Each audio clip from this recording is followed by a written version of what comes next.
Mami ni Paolo Avellino, suportado si Kim dahil si Kim lang ang nakapagpagawa nito sa anak na si Paolo. Malapit na ngang ipalabas ang My Love Will Make You Disappear. Kaya naman ngayon pa lamang ay super dami na ng mga Kim Pao fanatics na talaga namang nag-aabang na mapanood na ito sa big screen.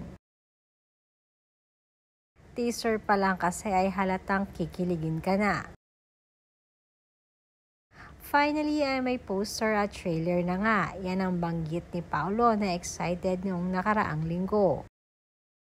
Madami ang pinakilig ng mga netizens dahil dito. Samantalang hindi naman nakaligtas sa mga netizens na mapansin ang pagiging super close na ngayon ni Paolo at ni Kim habang tumatagal. At habang tumatagal nga di umano ay nakikita ng nakararami kung gaano kakomportable na ang isa't isa.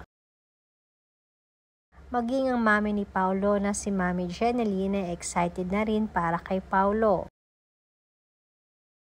Alam naman natin kung gaano ka-fanay ng Kim Pao ang mami ni Paolo na si Mami Jeneline.